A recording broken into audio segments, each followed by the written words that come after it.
We're going to take a look now at discos and disco dancing that I promised you earlier. During the last 10 or 15 years, we've gone through dances like the frug, the alligator, the boogaloo, and a dozen others. The main feature of all of them has been individual expression, and everybody was just doing basically what came naturally. Well, that's all changed now. In a giant step into the past, people on the dance floor are going through steps and spins and dips that have to remind you of Fred Astaire. But I think probably the best way to tell you about the hustle and the rest of this new old wave is to show you. So you have to come along on a trip to Midtown with me, to one of the clubs where the music is strong and rhythmic and hot. So just come right along here. You know, just go back here. Is that stage door open back there? Now, this club I'm going to take you to tonight, Le Jardin, has been in style, well, at least the last 2 or 3 years. Now, usually any nightclub or disco or Disco-Tex, whatever you want to call it, they figure has the same run as a hit Broadway show, just a year or so. Now, Le Jardin is located down on 43rd Street off 6th Avenue near Nathan's. Our studio is at 58th Street and 7th Avenue, so it's just downtown about a half a mile. I could take a cab or a subway, but I've decided to take my main machine. It's the way I get around town usually. This is the machine I use to get around inner cities. It's not bad. It's faster than a cab, cooler than a subway. I usually wear a helmet, I really do. I just got a special dispensation for this.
The first thing that hits you when you walk into this place is the volume of the music. It sounds like a string of sonic booms, and it blows your head off, which I guess is exactly what it's intended to do.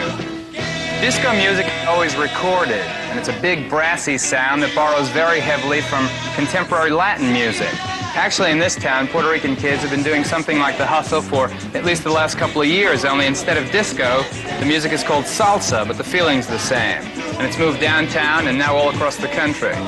Monty Rock, you just saw a flash of, who's tried and failed at more careers than almost anybody since Huntington Hartford, finally found a home on the disco scene, singing and parading in front of a big studio band. He's turned into a big hit. He's had 2 hit records over the last few months. I remember about 5, 6, 7 years ago when Disco-Tex first came to the big cities. And that was all the craze, and it was all the clubs, authors, and clubs like that. I went to authors all the time. How is this different than that? It was exclusive then, you see. Then they had a guy in the door that if you didn't look good, they didn't let you in. I never looked good, I never had any money, but I always looked like a crazy person. I used to wear my hair long and short. But they used to be very, you know, it depends what you look like when you got in. You know, if you were a half celebrity or if you were funny, to them it was very exclusive. And it was the jet set trip. It wasn't open to the mass media. And now? Now it's open to the total mass media. Now it's really open to everyone. And everybody's doing it. Everybody's doing it. I feel that everybody's dancing. Without it, I wouldn't be making money because my records are selling, but it's basically live music. What I call it is very live music that wants you, you know, the hustle's the latest. When I came on the scene in Gloria Gaynor, it was just the beat. Barry White was sexy and smooth. Van McCoy is now the hustle. I was the crazy one. I did it. You could do on my records. You could do anything. Now, when you were a hairdresser in New York, you started going to Disco-Tex. I wanted to be noticed. See, I have no talent. I'm basically a person that can't sing. I only have a big ego, and I don't have no particular talent in the world, except that I really wanted to be a star. And I went to my friends, I want to be a star. So, you know, so I used to dance for people and wear jewelry, wear my hair in a pasteboard fluff, wear my hair in a bun. And I met Trudy Hell on the beach, and I worked for her first, you see. But Johnny Carson found me. Nothing ever happened that was any world-shattering news until this record. I made 23 singles and nothing ever happened until this one. Until this new hit? Yeah. Well, why are people digging disco so much now? Because what's different? What's new? There's no money. The economy is very low. Unless you go to concerts, the economy is very low, so the people want to go someplace they could spend the $8 at 9 o'clock at night and dance till 4 in the morning and basically sweat with each other and do all those terrible things. No, I think it's just the mass. Everybody wants to be in. So basically everybody's in right now because there are places that are opening bars that you can play this music very loud and get into it. And the lights are great, you know, the whole trip.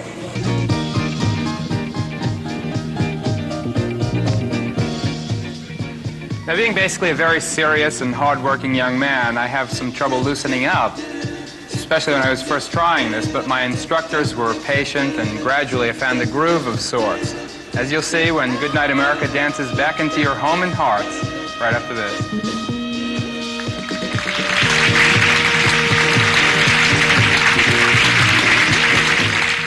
How are you dealing with your success now after I'm spending everything. Yeah.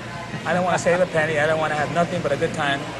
I know I'm worse than ever. I really know that basically what I got going for me is nothing particularly good, you know. But I'm the first one that admits it, you know. I mean, I love a big band behind me, a girls manager, all that stuff. And I'm the only one that's going out there as a piper saying, dude, I got nothing.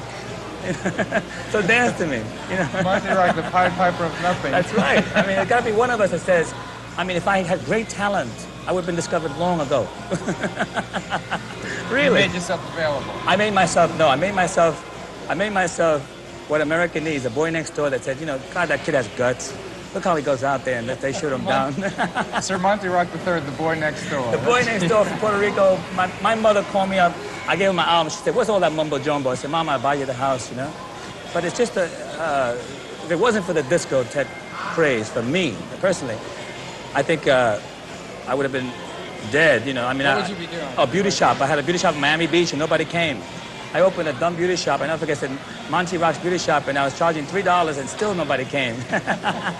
So you see, my career was going down. Right, but now you got velvet hats and leather diamonds, suits and diamonds. Yeah, this is all Puerto Ricans have to show their wealth. We don't believe anybody telling us, I hear he's doing good here. You can see he's doing great. Right. Well, thank you. congratulations. Thank you, Daddy. Nice having you. I have no talent, but it's great. You're great.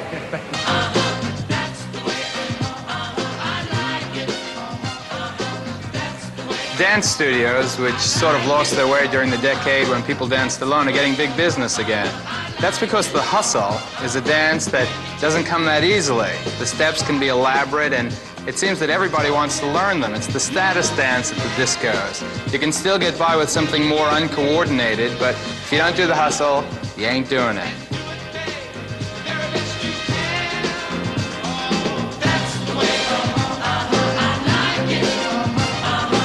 From looking around, the answers are fairly obvious, but just for the record, I thought I'd ask some of the participants at this particular disco why they came.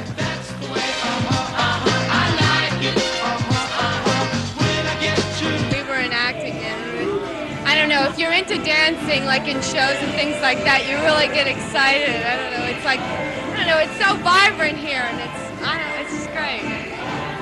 It's really a chance to let go, really let loose. We came in from Denver, Colorado, and heard about all the great discos, and we like to dance and get it on with a lot of people. It's great. I like the jolt of New York energy. Picks you up. It's really something. Dancing is, I like to play as hard as I work. I work hard during the week, I want to play hard too. And dancing is it. I love to do it. Why do you like discos generally? They're fun. How? You meet a lot of people. We're celebrating, let's face it, we're celebrating. She's going to California. I just had a little part in a movie called Taxi Driver. Yes. Right, and we're just having a great time here. We love Jardin. All the best people come here, all the best dancers. It's a fantastic place. I love it. This is a place to come for fun. Well, I love to dance, and the only way I can dance, or I feel that I'm dancing, is when I watch people dance, and then I can copy, and then I can just get into the spirit. And today was my birthday, which was a very happy day. And this is a happy place. Thank you. Why do you like discos? Gives me a chance to meet good-looking chicks like Janie. I like to see the beautiful women that hang out here. And I like to see the fact that they're coming out from where they work, and they're coming from all levels of work and understanding and philosophy, and they're saying, we're in it together, what are we about? We get a great cross-section of people here, you really do. Very interesting people from everywhere, all types of people, anybody you want to see, you can see here. And it's a touch society. You want to kind of know what you're about through the sound and the look, and so what? During the early disco days, these places were a lot more exclusive and also a lot more uptight. The nicest thing about discos now, I think, is that they're mass chic, open to anybody with the feeling. And where else can a young person go and have a hot time dancing for 6 hours for $6 or $8? Like they say, folks, dance, dance, dance. The apprenticeship is over for Richard Dreyfuss, who aside from becoming a big-time star, is also a hip, outspoken human person. Richard Dreyfuss when we come back right after this.